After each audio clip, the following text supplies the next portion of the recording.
Lessons learned from places you're not supposed to be. Stay tuned for this episode of the Video Confidence Coach Cast, where we're going to discuss how to get the best out of events or trainings that you are attending that may not be the right fit, and you find that out when you're actually in the event. So as you can probably imagine, today's story the story that I'm going to discuss is for an event that I attended this week, and I will give you a couple of pointers that I use for a couple of events that I go to. The first thing that I want to stretch out to for a lot of business owners is if you are taking the time to attend trainings, to develop your knowledge, to complete and to consistently evolve your knowledge in the areas of business or in the areas of work that you do, I commend you. You are taking the time and energy to grow yourself and your business, and you are taking that time to do so. So I commend you for doing so. I'm going to tell you that now, because there are so many business owners that I come across where, and this is usually a default response of, I am too busy, I am too busy, I am too busy. When if they took the time to, go into maybe even a half-hour training of, hey, here's how to organize your calendar so you actually have time to breathe and not burning yourself out. That would be a good investment of your time. You can then action that into your business, and you're no longer, I'm always busy, because you're actually taking that time to regenerate and replenish yourself. And I'm not talking purely on people who provide services for their work. This is also people who provide products as well. I have a couple of clients who are artists and who sell, who do both products and services. So they, for example, they would sell their art and versions of their art. When I say versions, I'm talking, prints, as well as jewelry, as well as canvas and other aspects of their art on things. And then there's also services. So say, for example, they may provide workshops, or they might provide tutorials or online courses, those type of service type of work. For example, that is a very broad generalization there. But what I mean by bringing this up to you is that you can always be busy, sure. But when that comes at the detriment of your own business and as your own self, it comes into the detriment of you and the way that you work, then that's not a great sign for you. And it's a bit of a stress that things are too overwhelming for you. So say, for example, you may be making the most money that you ever have in your life, but you're not following up your leads. You're not actually fulfilling the best. You're not giving the best that you can to serve the clients that you already have. And people are feeling cheapened by the experience, and they're not going to come back to you, and you're going to have to work even harder to get the new people, because word will get out, and then it's just a developing cycle and all you can see with that. Now, of course, I am not a business coach. I am a marketing coach. Comes with the territory of video confidence coach. And I am saying this to you as one business owner to another, as opposed to someone who's recommending that you take on my coaching.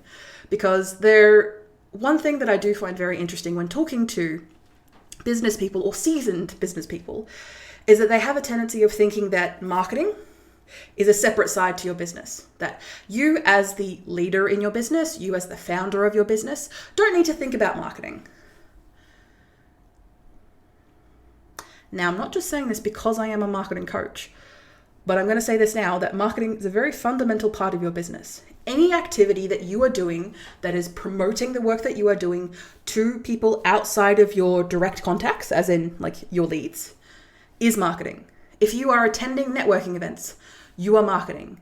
If you are dropping in flyers, in local neighborhoods that you work in, you are marketing. All of these activities fall under marketing because you are telling people what you do. You are providing the solution to their problem. You are marketing. And of course, other aspects of your business like operations, finance, your staff, if you have any, are very all-important pieces of the pie. But when it comes to focus and attention, marketing usually has a tendency of being put on a very, very low run when, for example, things get busy, and then you have a tendency of just dropping the focus from marketing, when instead of it being a consistent machine that runs in the background, of course, this takes time to set up. But once that starts going in the background, you can regularly and consistently not have to worry about marketing yourself to a ridiculous degree because, oh no, I've run out of clients, I've run out of money, oh crap, I'm gonna start losing money now. Okay, I need to start marketing now. That is hopefully not what you're doing, but if it's happening for you now, that is okay. That is fine. It's not something you want to see. It's not a feeling or a situation you want to be in again regarding your business. So in that case, we're going to start changing that. And you can start changing that by going to training events, going to online courses, or even just online webinars from people that you may have met or maybe come across either in your LinkedIn feeds or anything like that. And I highly recommend, if you are part of any chambers or any councils or any unions, that you check out what offers that they have in regards to training events, maybe even free because you are a member, or other events that are at a severely lower cost because of that membership situation. I know for a fact that with my local chamber, the Geelong Chamber of Commerce, I attend, I want to say realistically, they run, say, out of every 5 events, I'm attending at least 2 to 3. Mainly because I want to get my most out of my membership, but I also want to take this as an opportunity to grow and develop my skills and also network at the same time. That's also another positive when going to these types of events, be it in person or virtual. And you can also use this opportunity to, learn more things about your local community that you can then use to better market yourself, make changes in your business to maybe provide a service to a not forgotten part of your target audience, but maybe a less thought about part of your community, and they definitely need your services. Boom, done. You found that out through attending a training course. So the story that I want to get through in today, and I'm probably yapped on a little bit too much already, haven't even got to the story yet, Zoe, of today's podcast. I attended an entrepreneurial operating systems event, which is a worldwide company, and they seem to run these regular events and also fireside chats with various important people throughout communities. And I attended an event where the fireside chat was with Jeremy, the CEO of the chamber that I attend. So I went to this event not knowing a lot about EOS Worldwide, or whatever they're called, Mr. Worldwide, Pitbull. I attended it mainly in the headspace of, hey, there's a lot of people that are attending this event that I know that I want to connect with. I'm also in town where this event is taking place. I feel confident enough that I can go to this event and get something out of it. Let's attend. So I didn't even do that much research, to be honest, on EOS in the background. I just knew that it would be about leadership. And of course, when it comes to marketing and being an authority in a space, leadership comes intact. So I went anyway. And as I was sitting there and I was networking with other people, and some people that I already knew, and arguably most people in the room I already knew, so I made sure to beeline for the people that I didn't know and rekindle my connections with the people that I did know. When we sat down to speak, I was going through the booklet and I was listening to the speaker, Chris, who did a great job, hats off. It was very clear that this event was very much pitched at people who had minimum 20 staff, or running very large companies. And this event was aimed at the leadership team of those companies.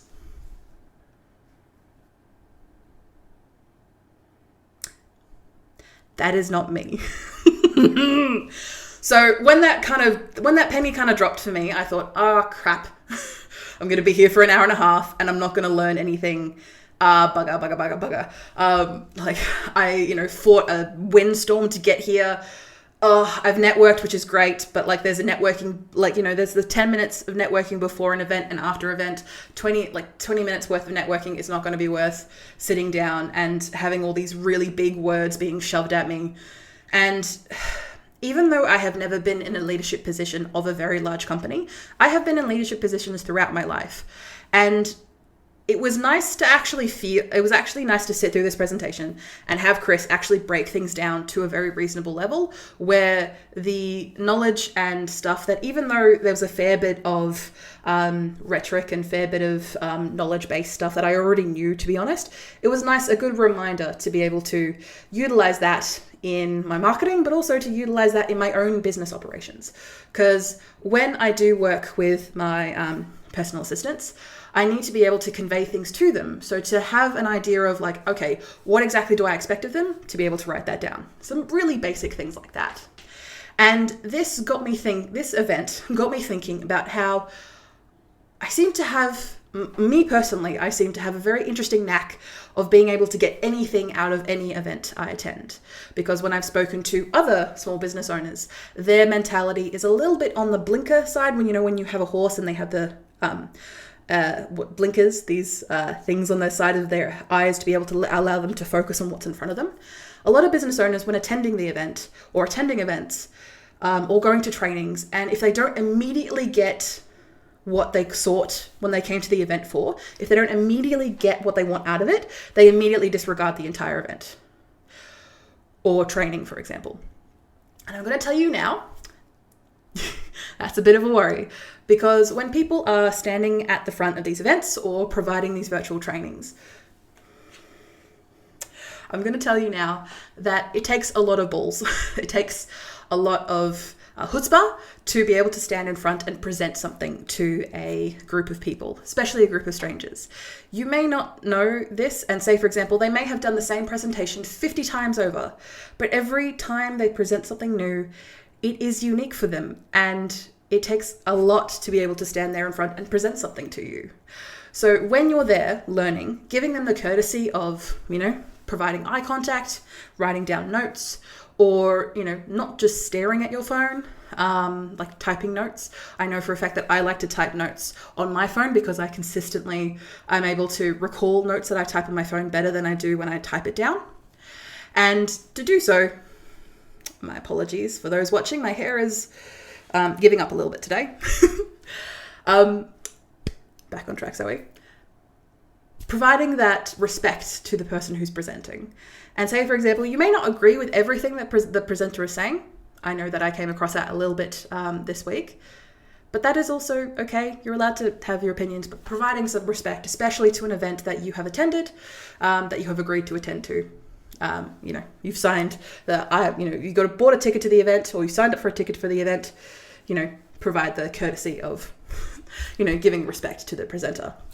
But as I was sitting in their event, and as I was mentioning and retorting to myself in my head about how I'm able to get something out of each event I attend, I was eagerly listening and watching the presentation as it unfolded, and being able to actively see something within the presentation, within the room, within the presenter, within the stance, within the energy that's created in the room, and then write that down for my own events, for my own future events.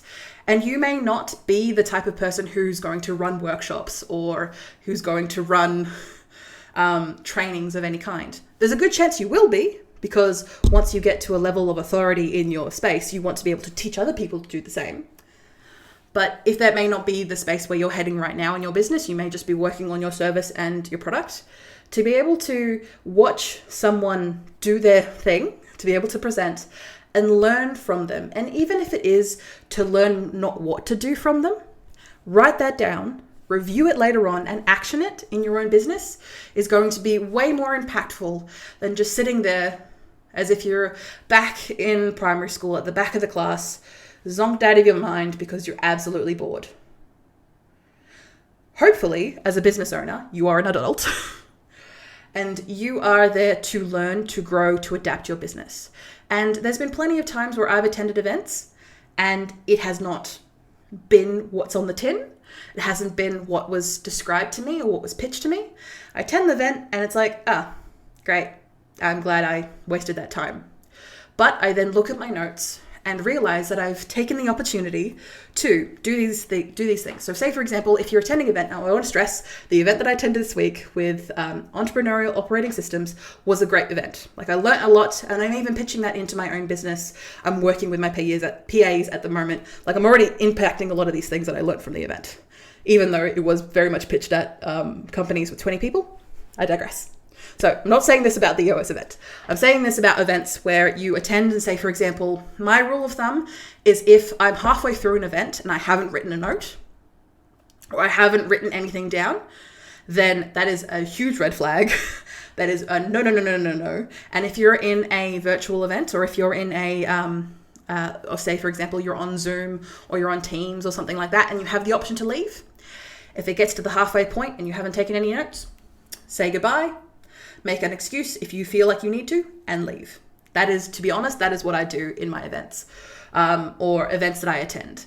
And say, for example, if you're attending one of my events, either a virtual workshop or an in-person workshop, and if you're halfway through and you haven't gotten anything out of it, put your hand up. Let me know. Say, Zoe, I haven't gotten anything out of this.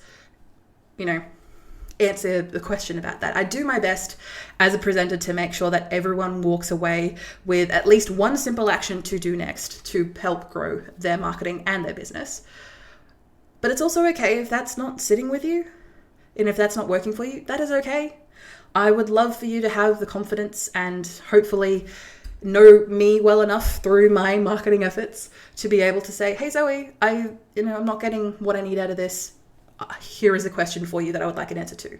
And I would, I'm going to respect you for asking that question, and I'm going to answer you because you took that time and that confidence to be able to reach out and say, hey, I'm not getting what I need out of this. Answer this particular question. Because I know for a fact from running events, honestly, for the past, what are we up to now? I've been running events for at least 13 years at this point.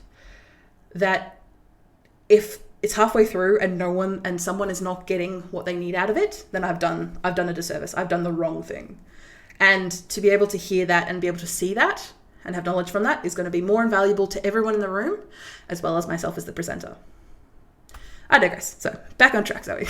I have my notes in front of me and I continue to ignore them because of course we do, Zoe. But if you're in an event and say, for example, you can't leave because maybe you're in an in-person event and it would be rude for you to leave. Or maybe you're there to maybe support someone, or maybe you're there to support a fellow business owner that you said, yeah, I'll attend your event, or, I'll attend your training, or, you're there to support someone. Again, you don't want to leave. You don't want to be mean. So what can you do? Well, you can pivot your thinking and think about these following topics that may help you alleviate that sense of dread when attending an event. So what you can do is, instead of thinking about the topic of the event, so say, for example, it may be something that you're not completely interested in yourself, or it may be something that maybe they're talking about 101 and you're on like 305. Like there's a bit of a disconnect on the knowledge that they're teaching. That is okay. What you can do is look at the presence of the speaker. See how they move, see how they act, see how they talk. Is there anything that you can pick up of what they're doing that you can then implement into your own marketing, into your own trainings, into your own work that you're doing, how you present yourself at a networking event, how you present yourself in your day-to-day life, how you present yourself to clients and to potential customers? What can you take from them, that is, from what you can see from other people in the room, that is holding their attention, for example? You can also take notes from the presentation. Is there something about the presentation, the style, the colorings, the way that things are laid out that is really holding someone else's attention in the room? Okay, write that down. Write what notes, if there's something useful on the presentation. So say, for example, I learnt from a workshop, I want to say about 10 to 12 years ago, honestly, that I was watching a presentation which had these little color codes in the bottom right-hand side of the presentation slides that determined, hey, we're going to go through these next 5 sections. These all have different colors. You'll be able to tell what section we're up to by the color that's on the bottom of the screen and the little circles to the bottom right-hand side. And I took that note, wrote it down, and then actioned it in all my future presentations. So again, if you've ever attended an event by me, usually a online presentation, because in person I usually like to do away with the presentation slides if that is a possibility. Again, you can see those colors. I've made it my own. I've jiggied with it over the past 10 years, over the past 12 to 10 years, as you can probably imagine. But I use this on every presentation that I make because it works. It keeps people engaged, and people don't need to ask, oh, where are we up to, Zoe? Oh, I'm losing interest in whatever we're talking about. Okay, I can see that, the color has changed at the bottom of the screen. We're immediately moving on to the next presentation or the next stage of the presentation. Cool, awesome. I can hold on to this, Zoe. While you're also there, look at the room presence. Are you seeing a lot of people on their phones? Are you seeing a lot of people like actively looking at the speaker and engaging? How are they holding themselves? Are they like looking at the speaker and then looking off to the side? Are they, sniggering in the back? There was a little bit of that on Wednesday, which was interesting. Two fully grown men sniggering at the back, jinky, elbowing each other, which is very interesting to see, to be honest. Again, what can you get from the people in the room?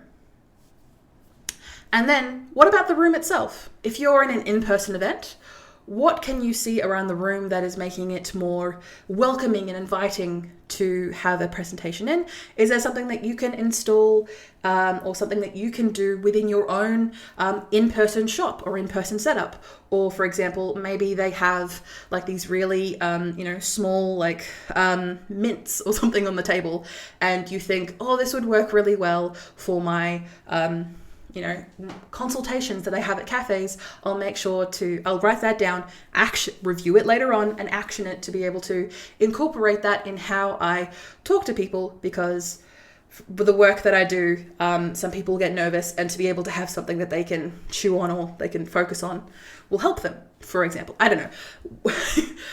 When you start opening your mind instead of closing it off or turning on those blinders and slowly like focusing your vision to the point where you're bored, to be able to open up those shutters and be able to see, okay, this presentation may not be for me. Okay, what can I learn from this? Write it down. What can I review later on? I honestly give myself 24 to 48 hours when reviewing notes to be able to look back and see, okay, I wrote down a note thinking that, oh, I should run weekly presentations. And Zoe, I don't think you have the energy for that. Let's scratch that idea off. Again, I review that like 24 to 48 hours later. That might be something that you might need to do as well. But again, what can you get from the room? And if worse comes to worse, and I'm going to highly doubt this, but if you are in, be it a virtual or in-person presentation about a topic that you are semi-interested in, and it is going horribly, what are they doing wrong? And what can you do better? Write that down. There has been a few presentations that I have been in, over the past couple of years that have not gone well for the presenter or the speaker. And again, I do my best to be there, be present, be smiling, be supportive, but also write this stuff down. Like I write my notes down saying, hey, don't put people into a box. Don't force people to do something when they're not comfortable to. One thing that I noticed from a presentation that I saw, I think it was last year, where it was clear that they were talking at level like 3 or 4, and everyone in the room, except for me, because again, I was there to support, not exactly to learn, was at like 102, maybe 103 at best. So I kept finding myself putting my hand up, asking really basic questions, because I could see that everyone else in the room was very overwhelmed and confused. So whenever they started spouting jargon, I would put my hand up and say, what does that mean? Or like, I have no problem throwing myself under the bus about seeming stupid or looking dumb, because it's not dumb. I'm asking questions that everyone else in the room would look at me and go and nod and immediately go, yes, I want to know the answer to that question too. Be able to, if you have the ability to control it, try your best. Again, you're being supportive. Someone is taking the initiative to stand in front of a room or stand in front of a camera and present their knowledge base. Do your best to support. And if you need to, and if you feel inclined, provide feedback afterwards. Do a little bit of a sandwich, provide a bit of good feedback, maybe some middling feedback, and then again, follow up with the good feedback. Try your best to be able to give people the support that they need. And again, I recommend 24 to 48 hours, not immediately after. Let them breathe, let you breathe, be able to review your notes, and give yourself that opportunity and chance to be able to, again, you are there to support them. Even if that's not exactly what you did when you first signed up. And I'm going to tell you now that for myself, I do endeavor to grow my knowledge and grow my connections in my business and the networking that I do, which means that not every single event, virtual or in person, that I attend is going to be great. And that is okay. That's okay. There's going to be the gamble. Like, I'm not really a gambling person, but I gamble when it comes to attending training events because I want to learn and I want to grow, but I'm not always going to get everything out of it that I intend to. Though I do my best to provide space, to support the people who are going out on a limb and providing this training, and to be able to take what I can from it. And again, if I can't take what the actual topic that they're talking about, what can I see in the room? What can I see from other people? What can I see from the presentation itself? And what can I see from other people's reactions in the space? And if it's virtual, same thing applies. What can I see from other people who have their cameras on in a virtual setting? What can I see from the chat? Are they regularly, putting in links that they are referring to or sources that they're citing? Are they actively making sure that people are aware of what part of the presentation that they're up to? Are they keeping to time? Are they answering questions as the presentation goes on so you don't leave people hanging? Or if they made it quite clear, like I do with most of my presentations, that, hey, I'm going to talk for the next 20 minutes and then we're going to answer questions for the next 40. Like, do you know that ahead of time? Or is it people like, boom, straight in, we're going to do this and you're going to do this presentation with me? Is that what's happening? What can you learn? What can you gain from the event? Because even if you aren't supposed to be there, I'm going to tell you now that throughout my small business career of 15 years so far, over 15 years, I should say, I have been in so many places I'm not supposed to be. I'm too young. I started my business when I was 14. I am too inexperienced, despite the fact that I can answer all their questions. I'm a woman. Yes, you'll be surprised how often that still comes up. I have been in so many places that I'm not supposed to be in. And that is okay. But I'm going to be there anyway. Because I want to grow myself. I want to grow my business. I want to grow my clients. I want to be there to support them. And if that means that I have to learn things to do them better, then I am going to do that. And you can't stop me because you're sexist, racist bigot. That wasn't directed at you, loyal watchers or listeners. That was directed at some of the people that I've dealt with over the past couple of weeks.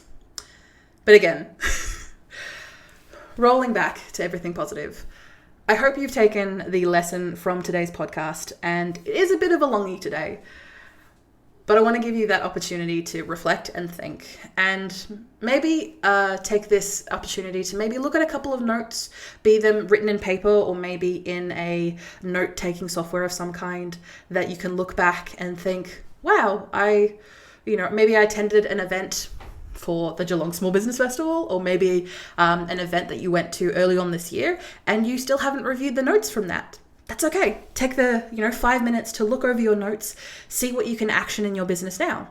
Doesn't have to be just marketing, doesn't have to be just, training or workshop based. It can be anything to do with how you operate your business, how you conduct your finances, how you improve your routine, or how you can make the work that you do for your clients better. Take that opportunity to review notes, and you should be able to do it relatively quickly and easily when you can find the notes. Hope you have a beautiful day, and I hope you enjoyed today's podcast, and I look forward to seeing you on the next one, or hearing me on the next one. You decide. Oh, and as a video confidence coach, as you can probably imagine, I run coaching opportunities. You can check that all out on my website at vcc.training/coaching. All right. See ya.